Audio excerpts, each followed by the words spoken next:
publishing and agenting specifically for 15 years. I started out on the publishing side at Faber, in a very specific role that was looking after the poetry estates and the poets and authors who didn't have agents, but whose interests I would look after in kind of, film and theatre and things like that. So that was a really good grounding for learning about the kind of what I see as the two pillars of agenting, which is one, which is author care. So day-to-day care of your author. The author is kind of centre to everything that we do. And the second part is, as opposed to maybe the work, the author to me is the primary focus over what they're writing. And the second part was kind of deal making and that side of it, and you have to enjoy and take something out of the thrill of the deal making, I think, as well. So those two aspects really kind of led me to a career in wanting to be an agent rather than on the publishing side. And that led me to go start an agency where I was a contracts director in a slightly unglamorous side of the business, but gave me, again, a really good foundation for future negotiation. And then from there, I kind of almost went back to the beginning and became an assistant at an agency, and kind of learned the trade from the bottom upwards, and used that time to start building my list. And the thing with an agent is it's a really hard thing to kind of quantify whether an agent's good or not. You can only really go by their authors and what their authors say about them. And hopefully, if you like the authors that agent represents, you probably got an agent who is going to be right for your writing if there's a similarity there. Our fundamental role is to be your representative in the industry and to represent you in the best way we possibly can, be that, financially, advice, reputation. Our job is to be the person pushing you to the forefront, putting you in the right place and looking after your interests, hopefully over a long career. It's a relationship that is going to be your most consistent one in publishing, ideally. Publishers move jobs a lot more frequently. Publishers can't take their authors with them when they move publishing houses, but your agent will be your agent wherever they are for the long haul. So you're kind of with them as long as you want to be. So for that reason, they will be the person that, you might have deals with a number of publishing houses all at once or over a career, but your agent will be the one person you can go back to and who will be your person to bounce any idea off. The first thing I would do when I've taken an author on is to work on the manuscript with them or the proposal with them. There's always normally at least one draft that needs to be done with them. But I'm not an editor. We all agents will do editorial work, but we also hold our hands up that an editor is the expert here and that they may well want to do 2 or 3 more drafts of you once they've bought the book. So then I will identify a number of editors normally that I would like to pitch this book to.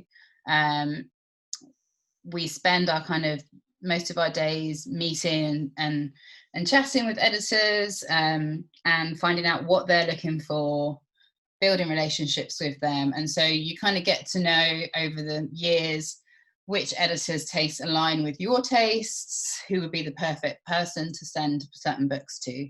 So again, that's just kind of a skill that is just honed over years of chats and conversations.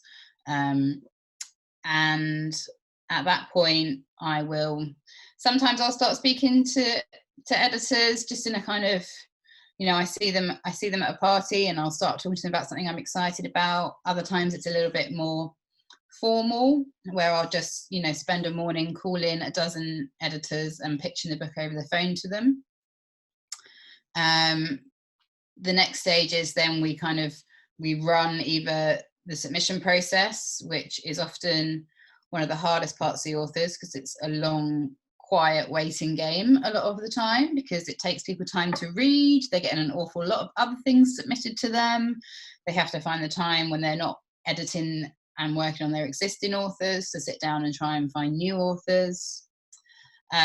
Most publishers will have a weekly or fortnightly meeting with their editorial team. So if they really like a book and they think it's got potential, they'll take it firstly to an editorial meeting where they will hopefully get support of their immediate team.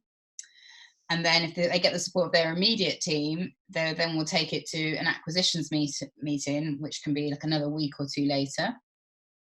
And then at the acquisitions meeting is when you have marketing, publicity, finance, rights, everyone else in the room, and they all have to they will already all book by this point, and they will have an informed decision. So they will, the salesperson might say, Waterstones are going to love this, or Waterstones are going to hate this. And then once you pass that kind of hurdle, hopefully your editor will then be allowed to make an offer to me. They'll come to me with the offer. At that point, I will round up to see if anyone else is going to offer. There are kind of various types of processes there again. So there's the auction process. It might be that people want to meet you, that I sometimes take authors around to meet half a dozen publishers in a day, so they can get a feel of what each publisher is like and what they're offering them.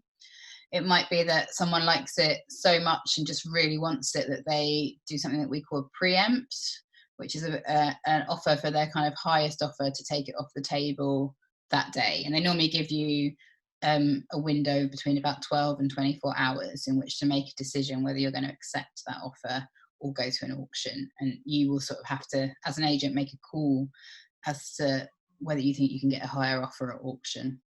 So all these things are kind of little daily kind of decisions we're having to make on your behalf. A good agent will share all this with you and talk you through it and hold your hand through it. And whatever decision of whichever publisher you choose to go with will hopefully be a really informed one. And your agent will give you all of the intel that they know about that publisher, what they do really well, what they maybe could improve upon. Once you've decided which publisher you're going with, the agent will then do the kind of nitty-gritty of the paperwork, the contract. We will decide if we hold on to your international rights or if we sell them to the publisher, which I'll talk to you about a bit in part 2. We kind of set you up on our website and our systems and get very excited about having you on our list.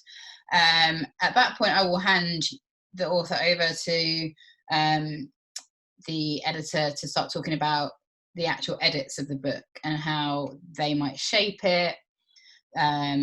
Different editors and different authors like to work in different ways. That might be that they meet up every now and again and in a pre-COVID world and talk through the manuscript page by page. It might be that they just send some notes. Again, authors have different ways of working. Some like to go off and just do everything. Some might want to submit chapter by chapter and get feedback on each one. Everyone has a very different way of working, but there will be usually a delivery deadline in your contract that means that you will be working towards that delivery date.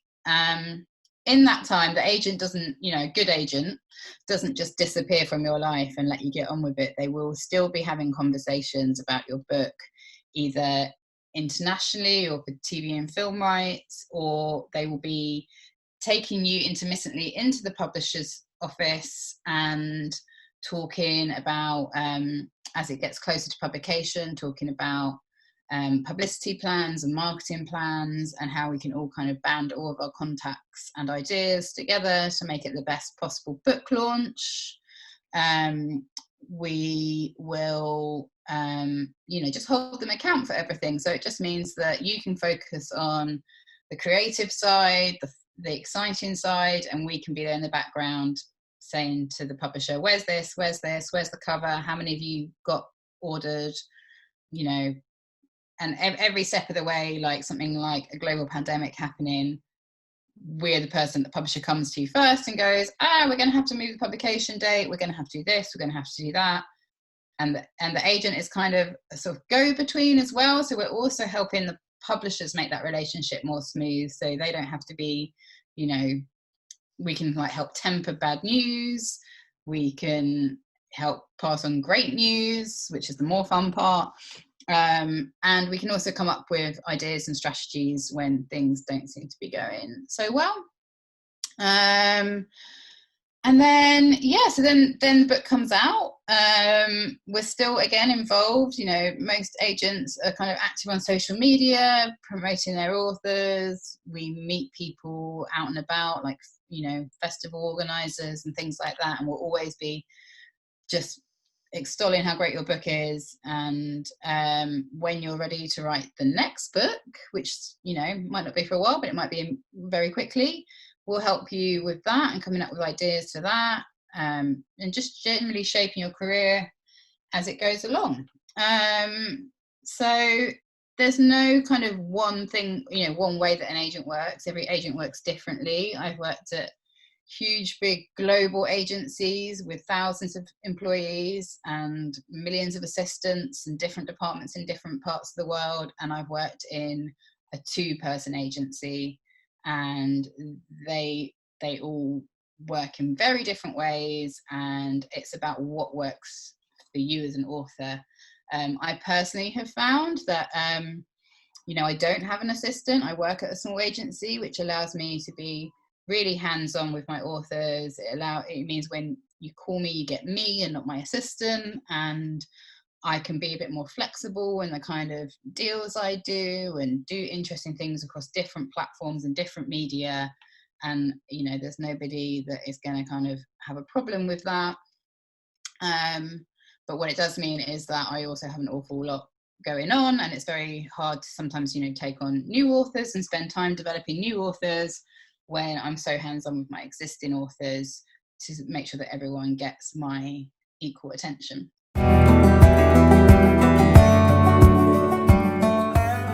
The most kind of common and accessible way is through each agency should have submission guidelines on their website. They will tell you kind of what their process is.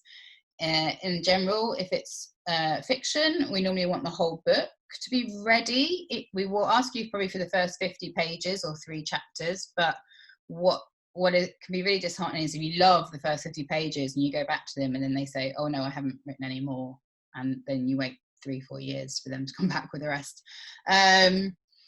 For non-fiction, we can sell books on proposal, so it can just be a proposal. And again, each agency will have different instructions on how they like that to be, but generally 50 pages is enough for us to gauge whether we're really interested in it or not.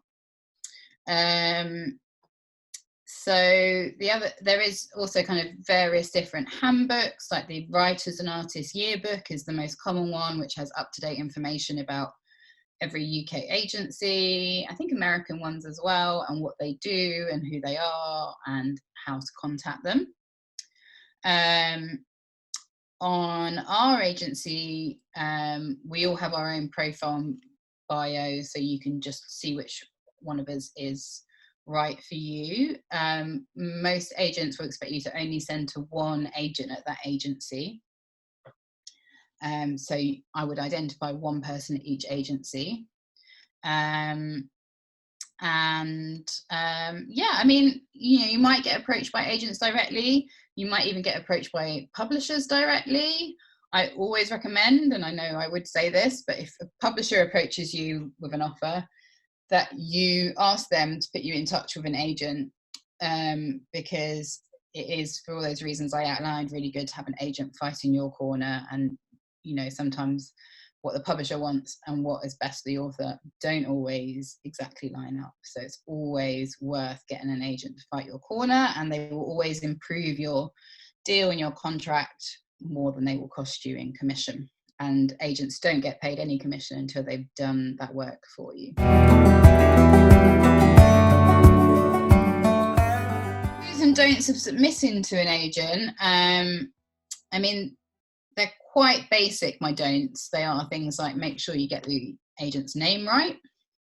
You will be amazed how often this happens, that people get my name wrong, or I get dear sirs, or I get dear Mrs. Johnson, or or dear agent. Anything that shows that you've looked up that agent, you've looked into what they represent, you have a reason why you're contacting them specifically, all goes a really long way. So most agents get so many submissions that if you do something basic like get their name wrong, or send it to like 1,000 agents on the same email all CC'd, they will immediately delete your email. So really basic, but research the agent you're looking at. Maybe mention books of theirs that you enjoyed, and that's the reason why you are approaching them. Follow their guidelines as much as you can. Obviously, if we say 50 pages and 50 pages cuts you off mid-chapter and it's 55, then that's fine. What else can I tell you? One thing that I always think is something that's kind of a bit unsaid is that when I was an assistant, I had a lot more time on my hands to read, and I was really hungry to build my list. And sometimes approaching, you might see a big name agent who looks after, huge name authors and think, I want to be with them. But actually, you might have a better experience contacting their assistant. You might be read, you might get that really hands-on attention. And the assistants are the agents of tomorrow, and so there's no reason to be snobby that they're inexperienced, and they will have agents around them that can help them with the bits of the industry that they're less experienced of. And every assistant has to start somewhere and building their list. So really look at who are assistants at agencies as well, because I think there's some really brilliant ones out there. And they're doing some really interesting stuff. So that would be my top tip.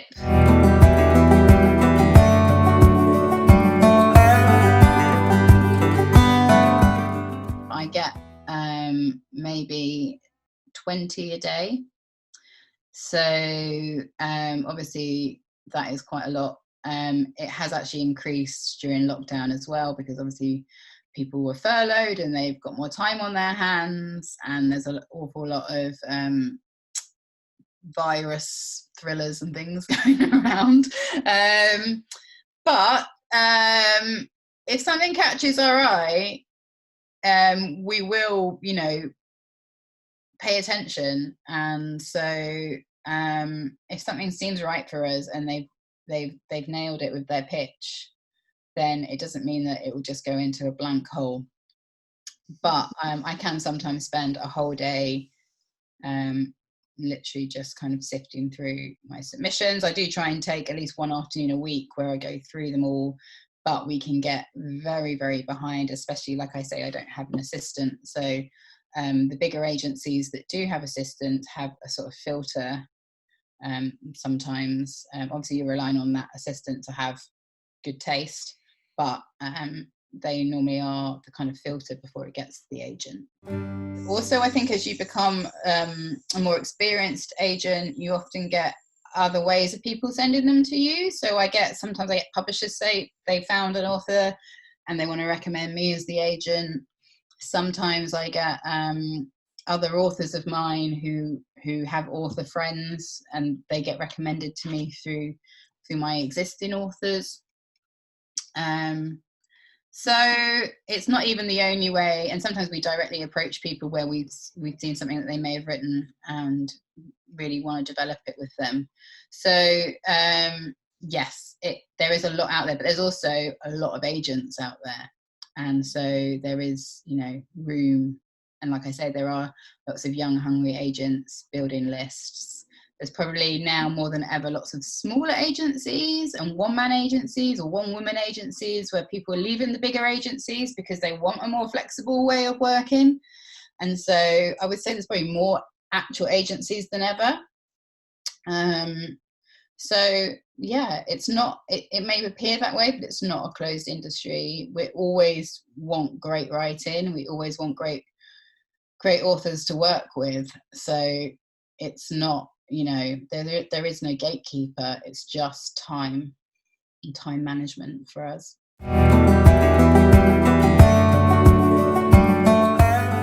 I don't know how often I do it. I've never really kind of looked if it's, probably do it more, like I say, more now than maybe when I started out, where I probably was starting more with the slush pile. There's all sorts of different ways of doing it. You might go to a creative writing event. You might go to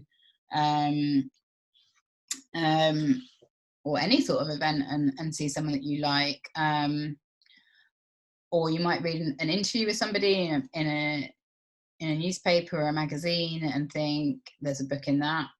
There are certain, dream people. Like I have a particular love of music, and there are certain sort of, dream musicians that I would love to write a book, and that can take a while to get to them, but that normally has to be me going to them rather than the other way around. With journalists, they might write an article that you like and you think can work. Watch a TV program I love and approach somebody in a TV program. It might be as basic as I've seen an anonymous blog and that's really intrigued me, or an Instagram account that's really intrigued me. I don't know with what regularity, but I wouldn't sit around waiting for an agent to approach you. But we're definitely proactive. I'm proactive anyway. I don't know about every agent out there, but I feel like, especially peers my age and younger, are pretty proactive in going out there and seeing what the conversations are being had, and wanting to broaden the landscape of publishing with new voices. So, sometimes people who don't think publishing is an industry for them or haven't thought about writing a book just needs that encouragement and that confidence. And editors do it too. I know lots of editors who go out there and approach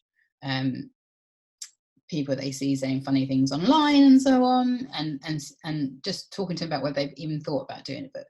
So, I have quite a few poets on my list, and selling straight up poetry is pretty tricky. So normally if I take on a poet, it's because they've got other ideas of books they want to do in fiction and non-fiction. So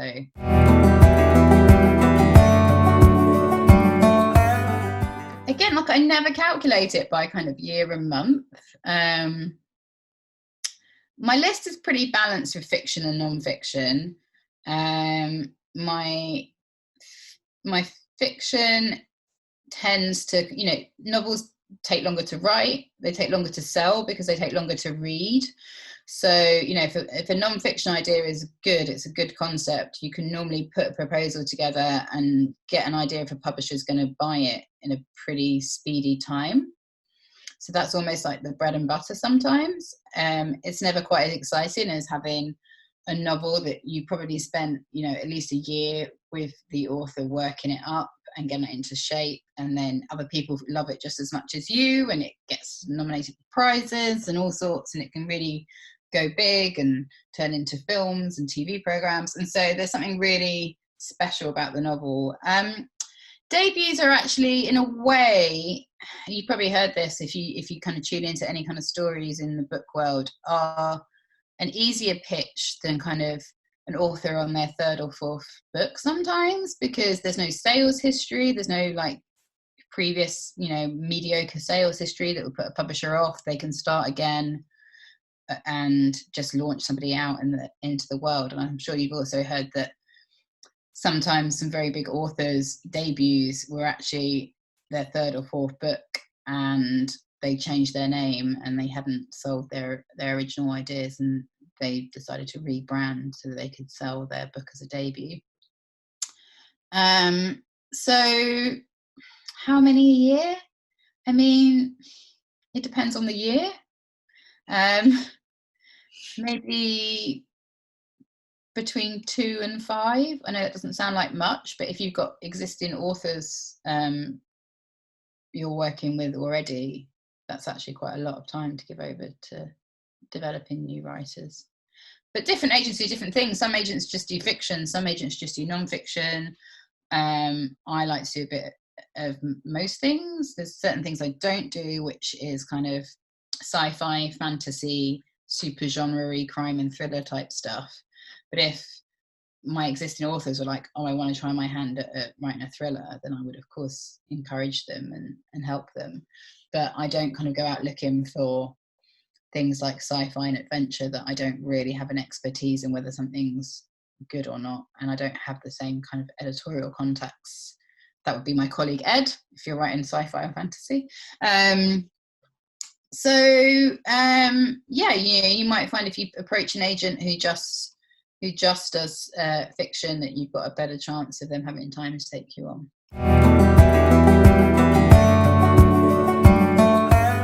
Really useful.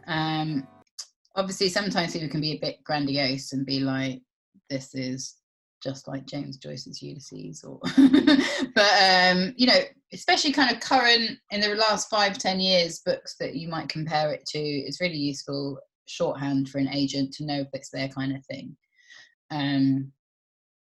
And especially, you don't have to be on, following anyone's footsteps, but you can, definitely helping people immediately be able to situate it in the market is really helpful. It doesn't have to be a book either. It can be a film or a TV program that has a similar kind of feel to your book.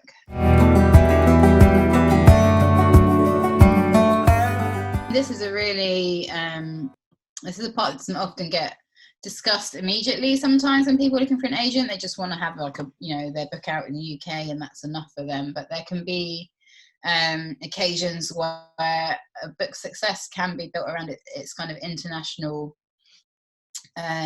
buzz as well. So you might, if anybody reads the book seller and sees the deal, sometimes they'll say it's sold in 13 territories already, and it's not even in 5 minutes. I mean, they're normally exaggerations, but so yeah, rights is a really interesting part. A lot of agencies will have their own rights person or rights team. Some of the smaller ones just use co-agents, which are agents sort of in every territory who we work alongside, who know their territory, but they're often working for a number of different agencies and publishers. So you're sometimes battling a little bit more for their attention. So if you have an in-house rights person at the agency, that means that your book will get that specific attention and passion. My rights colleague Helene will, if I'm really excited about something and I think it's got international prospects, then I will share it with her. Sometimes if I've even taken on the author, and she will sometimes kind of join me to pitch to the author about why they should come to me as an agent and what she can do for it internationally. Some books obviously will not work internationally, especially non-fiction is a lot harder because it tends to be about either kind of what's going on in British society at the moment, or that a different country might have their own version of that person. So if it's somebody writing, like a memoir about a really beautiful memoir about their alcoholism, a French publisher will say, oh, we have our own alcoholics here, and they can do their own book. It can be that brutal. But so I guess in translation things are a bit more plot based. It's less kind of on the kind of nuances of the writing. It might be a bit more about the plot. But we can sometimes have deals in a number of territories before it's even got a UK deal away, and that can help us get the UK deal away. I like to work, I go to New York every year, and I like to work across American publishing as well. And several of my books in the last couple of years have actually been bigger in America than they've been here, and that all leads to like the buzz around them. And so it's a really, and on a basic level, it's extra income for the author. So you might sell the original book for a very modest advance in the UK, but if you hold on to the rights, you can do that advance like 10 times over in 10 different territories. And it's constant kind of income. And it's, most authors just love to be read internationally in different languages. Again, there's no kind of set thing, it depends on the book, but you know, normally your first advance at least will not be enough to kind of retire on, unless you're very lucky. But you will get an advance from the publisher, which will be paid normally in thirds or quarters, which is a part on the signature of the contract to help you get away with writing the book, a part when you deliver it and it's accepted by the publishers so that they can reward you for having done it, a part on publication, and sometimes a part on paperback publication as well.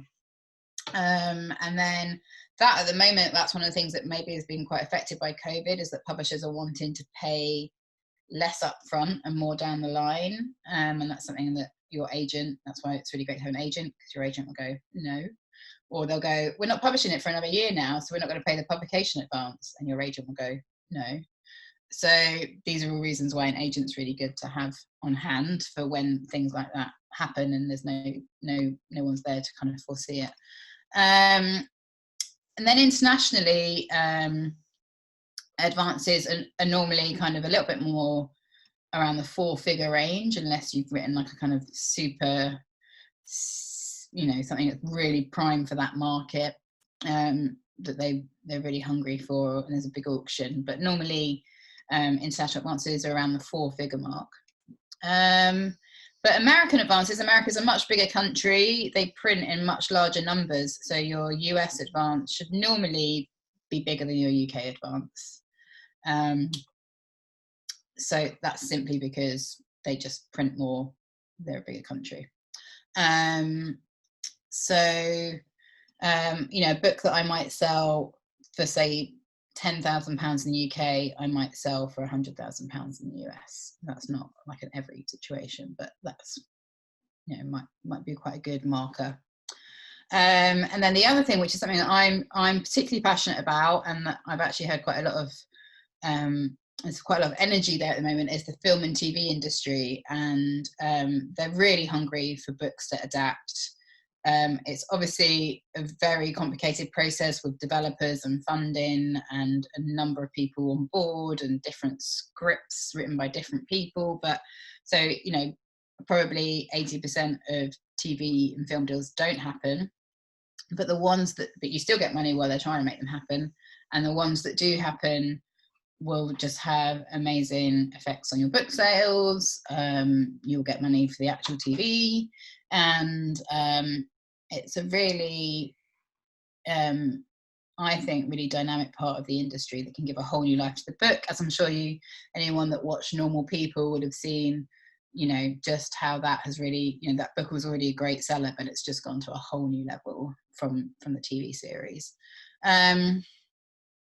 So yeah, it doesn't kind of stop once we, like, you know, I can't speak for all agents, but for me, it doesn't stop as soon as I've sold you to your UK publisher. I will be going to New York and talking about you in New York. I will be going to, me and my colleagues will be going to the international book fairs in Frankfurt and London if they ever come back, and talking about you there. The rights people will be, you know, my colleague Helene in COVID has set up a podcast where she talks about one of our books on our list and pitches it and sends it to all the international editors and does it that way, which I think is a really amazing and inventive way to do it, because she can't go out there and see them.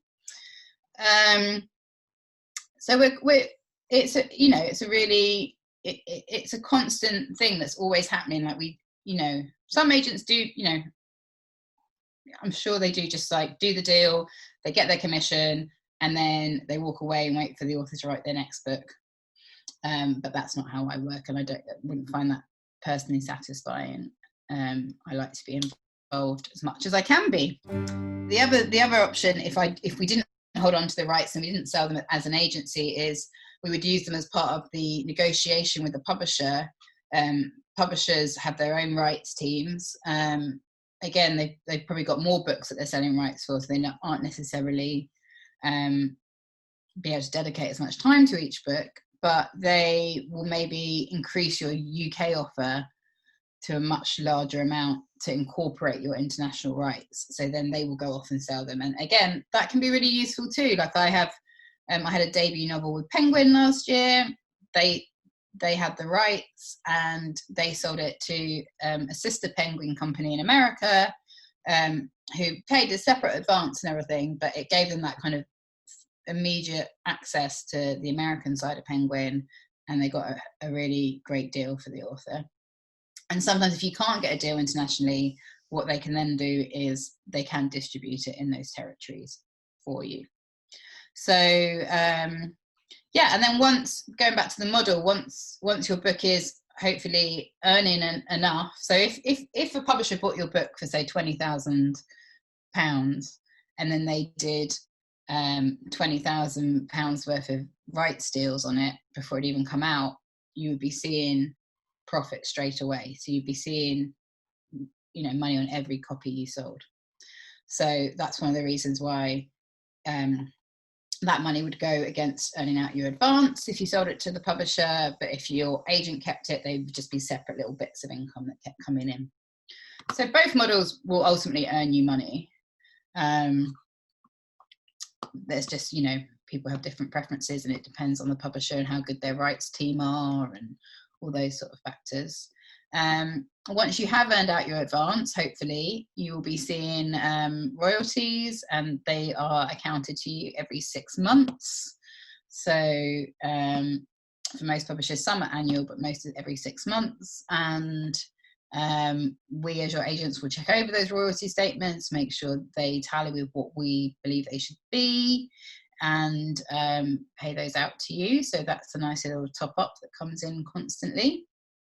Other rights that publishers tend to hold on to are things like radio rights. So like Book of the Week, you would get an extra little lump sum for if your book made Book of the Week.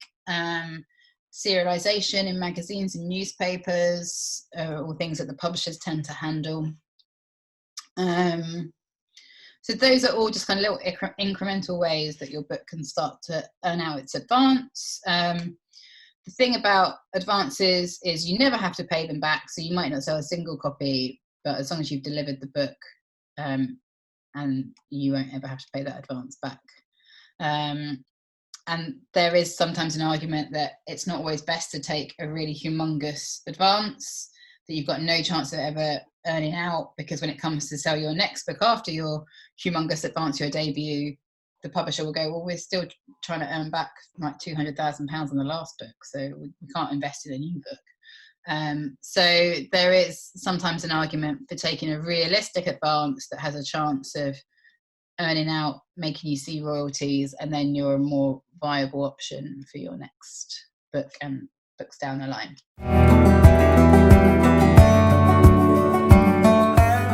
I am engaged on social media a bit. I've sort of, you know, I think it can be a little bit of an echo chamber, so I try not to kind of use that too much as a gauge of what's going on in the world. But you know, you kind of know what the hit TV show is, and you kind of know what the hit book is, just kind of through osmosis quite a lot of the time.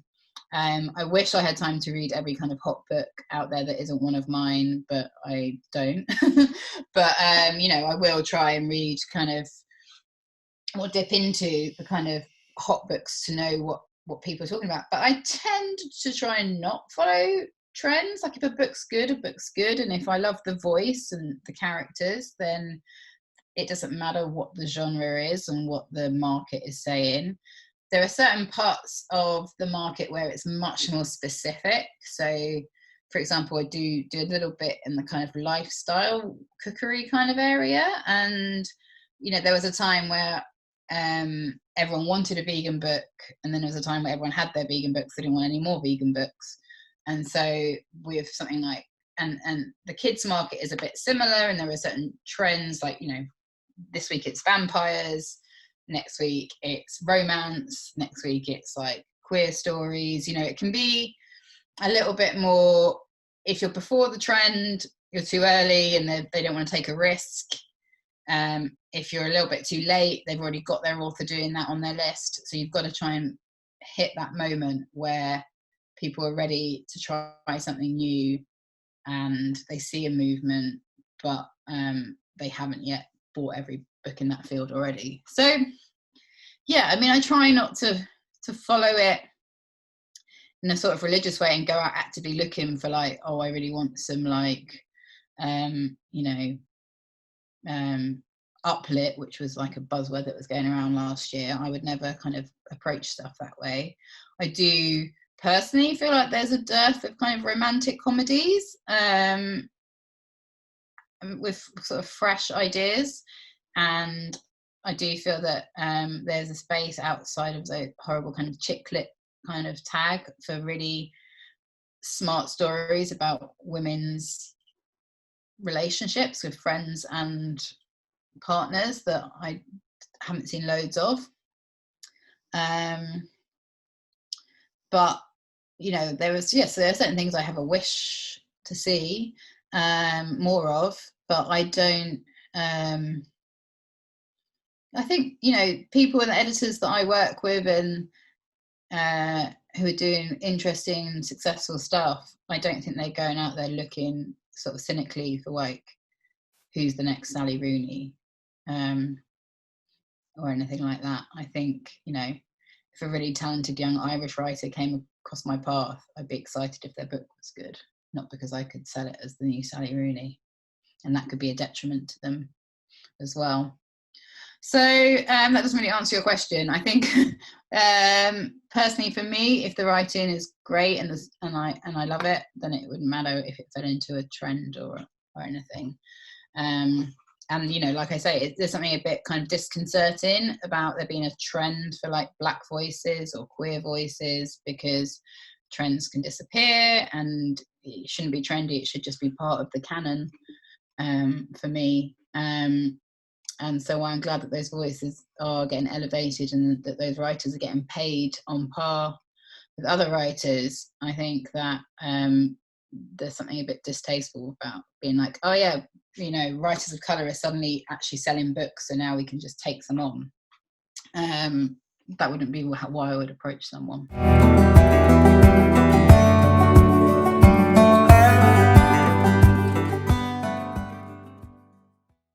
Yeah, I mean, it is kind of hard to follow them all because there are quite a lot of them. The first author I ever took on when I was an assistant was an author who'd been there's a small indie Welsh publisher called Parthian, whose books I follow and really admire, and they had an author on the Welsh Book of the Year shortlist, and I just wrote to them and said, did they have an agent, and if not, can you put me in touch with them? And a lot of small indie presses are really up for doing that. So that's kind of how I found one of my first authors. If you put in your bio when you write to an agent that you've won a prize or shortlisted for a prize, that obviously gets their attention. But there are quite a lot out there, so it's kind of hard to always kind of take that as like, right, this book's going to be great. I'm onto a winner here, but I do try and keep my eye on it. Sometimes I've judged prizes as well, so obviously then you've got a kind of first-hand experience of being close to the manuscripts coming in. There's a publisher called Myriad in Brighton who run an annual graphic novel prize, and before that I think they might run two prizes. One's the graphic novel one and one's just anything. And the one that's just anything I've judged before, and I took on the winning author. So yeah, I mean, quite a lot of prizes do have agents as part of the judging panel, and then normally that agent will have sort of first dibs just by proximity. So yeah, it's worth whether you've spent 50 quid to enter a prize and you think that's going to win you an agent because you've got shortlisted. I couldn't promise you that, because there are an awful lot of prizes out there.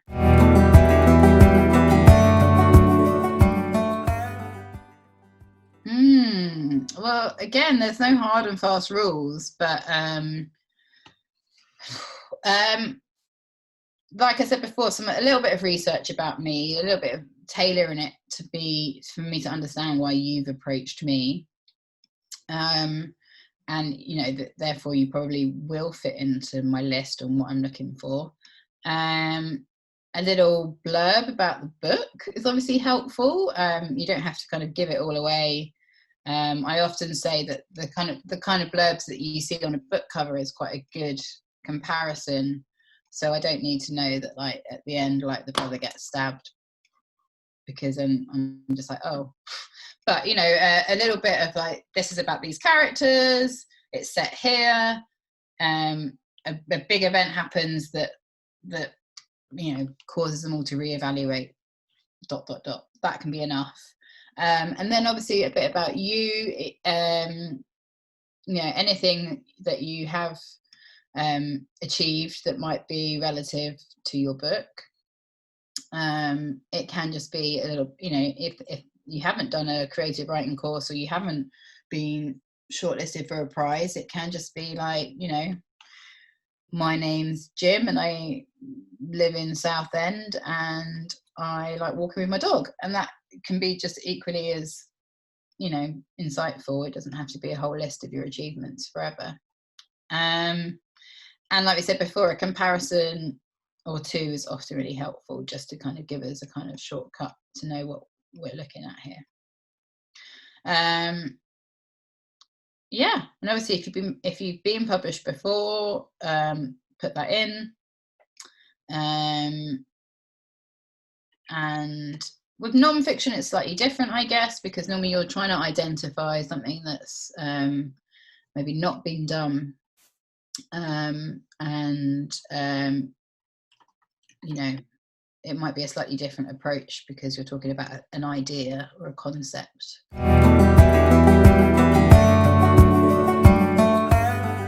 I think it depends.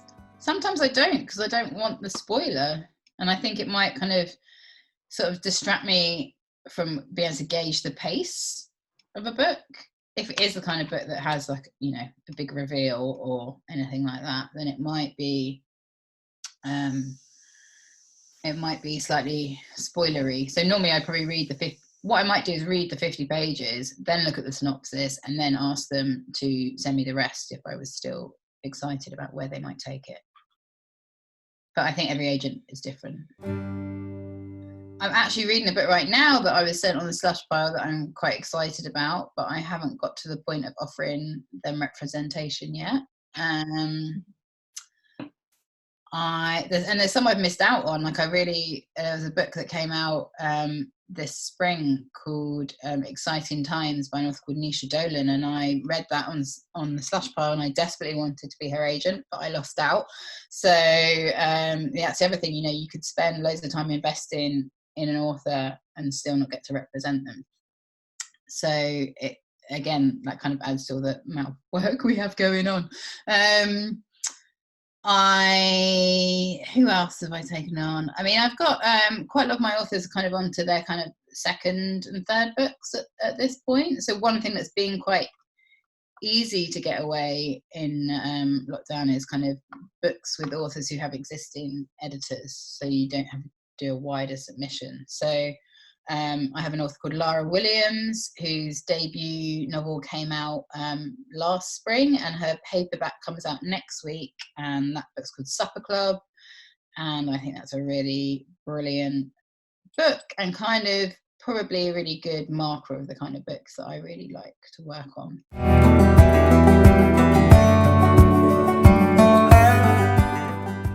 Instinct and experience mixed together, I think. I mean, you can normally tell if something, you know, something grips you or you're intrigued to turn the page. That's just a natural instinct, and you just hope that other people feel the same way. Or if a voice really captures you and you respond to it, it's a really like gut instinct, and it's very hard to kind of quantify that. Yeah, I mean, like, the majority of stuff we get is probably okay, and it's neither spectacular or terrible. And so that's the hard part, because you think there is like the nub of something really good in this, but am I the right person to kind of take it to spectacular? Or are they the right writers to be able to take it to spectacular? So the majority of stuff is just pretty decent, but maybe not people will park their money decent.